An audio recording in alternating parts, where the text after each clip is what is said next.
Hi guys, here is the review of Devika and Danny Telugu web series. Ritu Varma హీరోయిన్గా మనందరికీ సుపరిచితమే. ఆవిడ నటించిన తొలి వెబ్ సిరీస్ ఇదనమాట. బి కిషోర్ డైరెక్టర్గా వివరించారు ఈ వెబ్ సిరీస్కి. ఇక ఈ Devika and Danny web series వచ్చేసి 7 ఎపిసోడ్లు ఉంటాయి ఓవరాల్గా. ఒక్కో ఎపిసోడ్ వచ్చేసి 30 minutes రన్ టైంతో నడుస్తుంది. జియో హాట్స్టార్ వేదికగా తెలుగుతో పాటుగా తమిళ్, హిందీ, కన్నడ, మలయాళం లాంగ్వేజ్లో స్ట్రీమింగ్ అవుతుంది. ఇక ఈ వీడియోలో ఈ దేవిక అండ్ డానీ ప్రతి ఒక్కరిని మెప్పిస్తుందా లేదా, ఎంగేజ్ చేసే విధంగా ఉందా లేదా అని తెలుసుకుందాం. వీడియో చాలా ఇంట్రెస్టింగ్ ఉండబోతుంది. స్కిప్ చేయకుండా లాస్ట్ వరకు చూసేయండి. లాస్ట్ వరకు చూస్తేనే నా రివ్యూ ఓపెన్ అది మీకు అర్థమవుతుంది.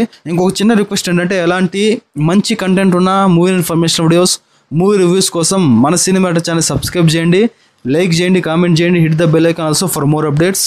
బేసిక్గా ఈ వెబ్ సిరీస్ వచ్చేసి ఒక Telugu romantic drama web series అనమాట. హర్రర్ ఎలిమెంట్స్ కూడుకున్న వెబ్ సిరీస్ ఇది.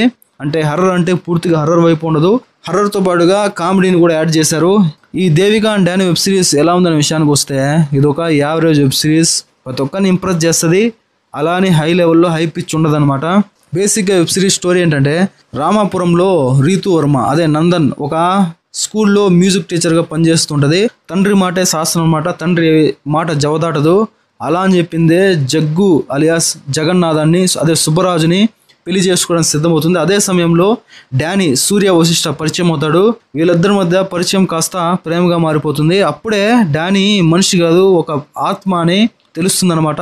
ఆ తర్వాత ఎందుకు హీరోయిన్కే డానీ ఆత్మ కనిపిస్తోంది, చివరికి దేవిక పరిస్థితి ఏమైంది, డానీ ఎందుకని దేవికని వాడుకున్నాడు, అసలు డానీ గతం ఏంటి, ఇలాంటి ఎన్నో క్వశ్చన్లకు సమాధానమే ఈ Devika and Danny web series అనమాట. ఇక ఈ వెబ్ సిరీస్ గురించి డీప్గా మాట్లాడుకుంటే, హీరోయిన్ బేసిక్గా ఈ వెబ్ సిరీస్లో మ్యూజిక్కే ప్రపంచంగా బ్రతికే ఒక వ్యక్తి అనమాట. తనకు అలాంటి ఒక వ్యక్తికి ఎటువంటి క్లిష్టమైన పరిస్థితులు ఎదురయ్యాయి, వాటికి ఏ విధంగా వెనుకడుగు వేయకుండా ముందడుగు వేసి ధైర్యంగా మరొక ప్రపంచంలోకి అడుగుపెట్టి ముందుకు సాగిందనేదే ఒక స్ఫూర్తిదాయకంగా, ఒక ఇన్స్పిరేషన్గా అనేది చూపించారనమాట. అది చాలా బాగా నచ్చింది. కామెడీతో పాటుగా హర్రర్, రొమాంటిక్, ఎమోషన్ వైపు కూడా తీర్చిదిద్దే ప్రయత్నం చేశారు డైరెక్టర్ అయితే. వెబ్ సిరీస్ స్టార్టింగ్ అయితే దేవిక ఆ కుటుంబం, వాటి స్థితిగతులు ఏంటి, అలాంటి ఒక ఇంట్రడక్షన్ ఫ్యాక్టర్తో ఆ సీన్స్తో అయితే స్టార్ట్ చేయడం జరిగింది. దాంతోపాటుగా డానీ ఎప్పుడైతే ఆత్మ అని తెలుస్తుందో అప్పటి నుండి వెబ్ సిరీస్ కూడా చాలా స్పీడ్గా మూవ్ ఆన్ అవుతూ చూసే ఆడియన్స్ని థ్రిల్ని గురి చేస్తుంది. జగ్గి క్యారెక్టర్ ఏదైతే సుబ్బరాజ్ క్యారెక్టర్ ఉందో అది ప్రతి ఒక్కరిని ఇంప్రెస్ చేస్తూ ఎంటర్టైన్ చేస్తుంది. ఏదైతే డానీ ఫ్లాష్ బ్యాక్ ఉంటుంది, అది ఎమోషనల్గా ప్రతి ఒక్కరిని ఇంప్రెస్ చేసే విధంగా ఉంటుంది.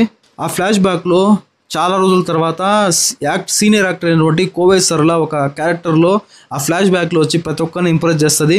ఆ కోవై సరళకి డానీకి ఒక సంబంధం ఉంటుంది. ఆ సంబంధం ఏంటి, కోవై సరళ గాయత్రి క్యారెక్టర్ నటించింది కదా, ఆ గాయత్రికి జరిగిన అన్యాయం ఏంటనేది ఒక ఇంట్రెస్టింగ్ ఫ్యాక్టర్గా, ఎమోషన్గా తీర్చిదిద్దిన విధానం ప్రతి ఒక్కరిని మనసుకు హత్తుకునే విధంగా ఉంటుంది.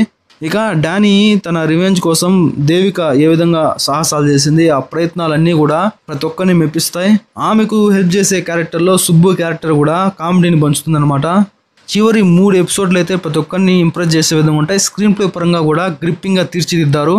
దాంతోపాటుగా ఏదైతే కొన్ని సీరియస్ మ్యాటర్లో కామెడీని తెచ్చి అక్కడ కొద్దిగా డిసప్పాయింట్ అనేది కలిగించే విధంగా చేశారనమాట. ఇక లాస్ట్లో దేవిక అండ్ డానీ సీజన్ 2 కూడా ఉందనే ఒక హింట్ అయితే ఇచ్చారు. కొన్ని సీన్స్కి అయితే అసలు ఆన్సర్ ఉండదన్నమాట. అదే ఇక web series Devika and Danny season 2లో చూపించే ప్రయత్నం చేస్తారేమో, వెయిట్ చేసి చూడాల్సిందే మరి.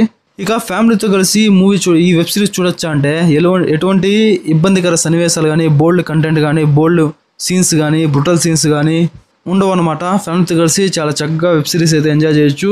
ఈ వెబ్ సిరీస్కి నా రేటింగ్ వచ్చేసి 2.5/5. మీరు already Devika and Danny web series చూస్తుంటే మీకు ఎలా అనిపించిందో మన కామెంట్ సెక్షన్లో కామెంట్ చేయండి. నెక్స్ట్ వీడియోలో మళ్ళీ కలుద్దాం. అప్పటి వరకు stay tune, please subscribe and support. Thanks for watching. జై హింద్.